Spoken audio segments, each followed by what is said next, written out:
Was a girl running in our group. She had a high-speed motor in a 40 Ford Coupe. She had a racing cam and a supercharged. Look out, buddy, hot rod and large. She's a hot rod. She's a hot rod. I got to tell you, this whole thing with the cars, and by the way, 928 Car Guys is our number if you need to call us. Things are changing fast. All right, and there's a lot of controversy going on in the car world, and you're living through it. And you know who's going to pay for it? Guess who's going to pay for it, Eric? You, pal. Next car you buy. Okay? It's just going to be more and more. It's just not right. Anyway, let's take a little romp through the car world here and see what's going on. I know what's going on. You're going to know in a minute here. Ford Motor Company is again delaying its return to office plans amid the rise of the Omicron variant of the COVID-19. The automaker most recently planned to bring salaried employees with new hybrid and work model beginning in January back to work. The company told employees Monday that it will begin phasing in certain groups of salaried workers in February, with the bulk of the workforce not returning until March. Now wait a minute. Didn't Ford make all their salaried people get vaccinated? Come on. The new hybrid work model will allow workers to go into offices only when necessary.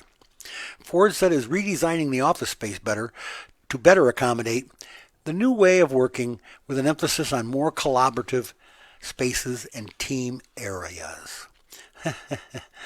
A spokesman told Automotive News that the vaccine requirements for most salaried workers remains in place. So they're salaried, but they're vaccinated, but they can't come to work. What is going on here? I don't want to know. Electric vehicles it's not as pretty as you think. Everybody says, oh, it's going to be a green vehicle, Eric. It's going to be clean. It's going to be better for our atmosphere. Are you sure? So there are some people that are not. Even as electric vehicle production ramps up around the world, the industry is reliant on nations with known human rights abuses and environmental violations for the batteries needed to power electric vehicles. Oh yeah. I got to tell you about our lake too. I'll tell you about a cool lake. You'll love it. It's about electric vehicles. The Democrat Republic of Congress supplies about 70% of the world's cobalt, a key material for today's electric vehicle batteries. But according to Wilson Center, a U.S. policy think tank, cobalt mines in Congo rely on about 40,000 children, some as young as 6 years old, or about 16% of the 255,000 people who work in the mines. Workers are often paid less than $2 a day. Meanwhile, China is responsible for 90% of global rare earth element supply and is instrumental in processing raw materials for electric batteries around the world. But the country has been under fire for its environmental practices, as evidenced by the artificial toxic lake in Inner Mongolia made of black sludge and hazardous chemicals that result from rare earth mining. This is what happens. They tear the land up. It's terrible. In 2015, the BBC News called the dystopian and horrifying lake a byproduct of the world's technological lust. Whoa. They're right. It's just, but we're hungry for these rare metals, and we got to have them to build these batteries. And they're kids 6 years old? Come on. Jeez, oh, Pete. Here we go. The fight is on. I told you Volkswagen's going after Tesla. Volkswagen's got a new factory plan in Germany. They want to counter Tesla's new plant in Germany. Volkswagen plans to build a new state-of-the-art factory close to global headquarters in Wolfsburg, Germany, to raise its game to the opening of Tesla's Gigafactory near Berlin draws closer. The plant would build a flagship full electric car named Trinity, designed to close the technology gap to Tesla and challenges traditional rivals with highly automated driving features. VW, Volkswagen, said it aimed for a production time of 10 hours per vehicle for the Trinity model, similar to how long it will take Tesla to assemble the Model 3 at its first European factory in Grünheide near Berlin.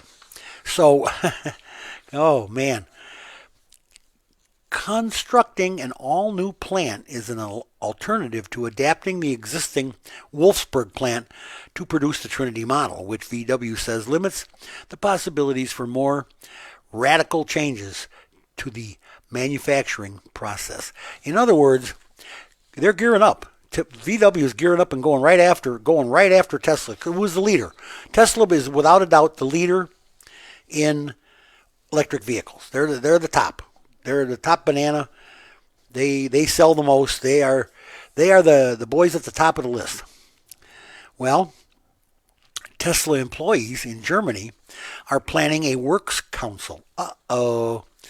Employees at Tesla Inc.'s huge factory near Berlin will elect a works council to represent their interests, a German trade union said on Tuesday. See, they have unions in Germany. That's a democratic state. The IG Metall trade union said 11 employees had taken the first steps towards setting up a works council planning to choose an election committee on November 29th. You can bet they'll all get fired. That's what Elon does. A works council ensures that the interests of the workforce will have a voice and a weight. Well, they're going to have a weight, all right outside that door. This is in line with the democratic work culture in Germany, and it is. This is what they do in Germany, said Birgit Dietz, IG Metall district leader in Berlin, Brandenburg, and Saxony. The Tesla plant near Berlin employs 12,000 workers, although only about a sixth of that have been hired so far. Oh, it says it will employ about 12,000. A sixth of that, that's 2,000, have been hired so far, meaning the election of a work council will not take place soon, IG Metall said. This guy IG Metall he said applicants have told it that Tesla, whose CEO Elon Musk is known for his rocky relationship with organized labor, oh boy, is offering pay 20% below the collective bargaining wages offered at other German automakers. So he wants to go in there and pay less than Mercedes, BMW, and Audi. That's Elon. And you know what? Those guys, if they push it, they're gone. I'm telling you. You can just bet on it. Just bet on it. We're going to tell you in a little while, we're going to tell you some cars that are going to be gone, what to buy and what not to buy. Uh-oh. Stellantis microchip shortage. This is the CEO of Stellantis, says the microchip shortage has damaged relationships. And it has. This whole thing, they're a little bit leery on this. They want to know where everybody, the U.S. Department of Commerce has asked each and every chip manufacturer, the big ones, to document where they sold all their chips and give a report on it. So far they're complying, but I don't see the Chinese complying. I don't think they will. They don't have to. They don't like us anyway. The microchip crisis has fractured relationships between automakers and top-tier suppliers that failed to secure semiconductors for their customers, Stellantis CEO Carlos Tavares said. Automakers still have only a hazy view of chip supplies for the coming 2 years, and that is pushing them to look elsewhere to solve supply chain headaches. No kidding. Well, we, the auto industry, were supposed to be protected by our tier ones from this kind of situation. They're tier one suppliers. Tavares told reporters in Detroit on Tuesday, the discussion with tier ones is, what are you doing on your side to make sure this does not happen again? After struggling for the better part of a year to obtain crucial semiconductors needed to make vehicles, Stellantis on Tuesday unveiled a non-binding accord with Foxconn owner Han Hai Technology Group for the design of 4 new families of automotive chips. By sidestepping traditional parts makers and dealing directly with the chip manufacturer, Tavares said the pack will cover more than 80% of their needs, of the automaker's leads, which is Stellantis, Chrysler, Fiat, you name it, they're Alfa Romeo. They're there. Hey, did anybody call, text John and get ready for the party? Because it's this week. It's tomorrow, I think. Was today the 11th? Today is the 11th. Well, tomorrow's the 12th, and that's the Christmas party at Blue Top. You know what? If you miss it, you miss it. But boy, oh boy, you're going to miss a good one.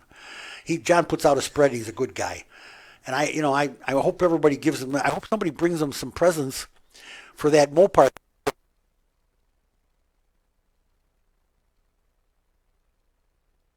We're good, boss. That Mopar that he built.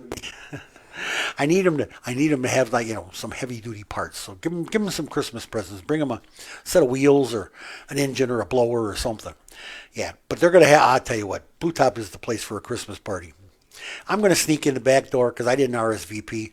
I'm gonna sneak in the back door, get a big Ben burger, and sneak out.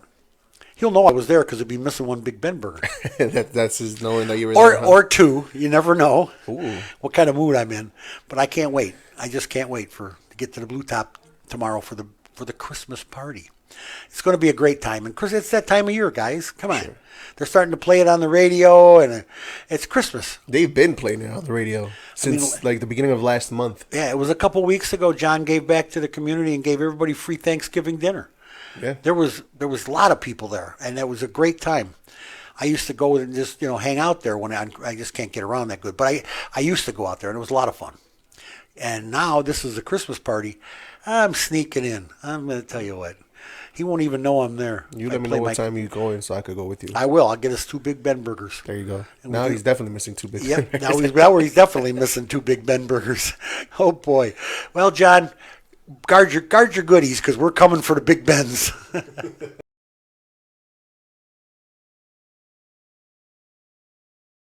According to the Car Connections, 928 Car Guys if you want to call us. According to the Car Connection, that's an online mag, they have gone through and picked out the cars that you don't want to buy and the cars you do want to buy. Let's start with the cars that didn't make the cut. Acura MDX, Ford Bronco, Honda Passport, Hyundai Tucson, Infiniti QX70, Jeep Grand Cherokee L, that's Laredo, Kia Carnival, Lexus NX, Mitsubishi Outlander, Nissan Pathfinder, Nissan Frontier, Toyota Corolla Cross, and Toyota Tundra. Those did not make the cut for this year's best cars to buy. These are the finalists. There's 6 finalists. And these guys, the ones I just told you, didn't make the cut. So they're not recommended or whatever you want to call it. And it's sad. Out of these, there's one American car. And what's an American car anymore? I know. They're all made here anyway, most of them. The 6 finalists in the 2022 Car Connection Best Car to Buy. Honda Civic, very good. Ford Maverick, thank you. That's brand new too. So for a brand new car to make the top 6 is pretty good. Hyundai Santa Cruz. I guess there's different versions that you can buy. I guess you can't don't buy the Tucson, buy the Santa Cruz. Volkswagen ID-4, all-wheel drive, whatever that is. Jeez. Hyundai Ion IQ5, and the Genesis GV70. Genesis is the high-end line for Hyundai, and they're nice cars. I don't know if they're worth the extra money, but I've only been in a couple Genesis. I like them. They're okay. We'll see. But that's the top 6 recommended to buy by the Car Connection, which is a big online car blog. And they are huge. And they're out every week, twice a week. They're out pestering me. I think out of the 6, I think that Maverick is the only one that's a pickup truck, if I'm not mistaken. Yeah, it is. It's a small pickup. Yep. And it's the only one that's American company. I tell you what, the Ford Maverick's the only union-made one there. Going back to that union thing, Eric, come on. That's the only Ford Maverick electric vehicle is the only union-made one. You're not lying on that You're part. going to get your 12.5 rebate on that one, Exactly. but not the other ones. Oh, I know. This is it's a tempestuous situation. It's ugly, but you got to do what you got to do. Bright Drop, General Motors electric delivery van, will open its first dealership Tuesday, run by Chevrolet Buick GMC dealer Mike Capozio in Southern California. Bright Drop is the electric vehicle delivery truck. That's the one that's going to eventually be autonomous. The dealership, called Bright Drop Greater Los Angeles, is located in Fontana, California, near Capozio's stores. He has several. Rotolo Chevrolet in Fontana, Capozio Buick GMC in Victoryville, and Rotolo Chevy is the largest Chevrolet dealership in California. Wow. And recipient of Chevrolet's 2020 Dealer of the Year award. Bright Drop said in a statement announcing the initial dealership Tuesday. Bright Drop has signed agreements with FedEx Express and Merchants Fleet to provide its EV600 and EV410 delivery vans, mid-size delivery vans. Bright Drop has developed the EP1, a pallet designed to reduce package touch points, costs, and physical strain on delivery drivers. So this new van is going to come with a special pallet to load it. That's kind of cool. This year's FedEx Express ordered at least 500,000. 500, excuse me. EV600s. Yeah, 500,000 is a lot. And Merchants Fleet ordered 12,600 600 EV600s. That's a lot. And 5,400 EV410s. So there's 17,000 vehicles ordered by Merchants Fleet. Verizon also ordered an undisclosed number of EV410s. The vans will be built at GM's Cami assembly plant in Ingersoll, Ontario. Well, if it's built in Ontario, you don't get the rebate. Here we go again, Eric. Well, you get a rebate. You don't just get as much. And some of the big companies, I guess, they don't care.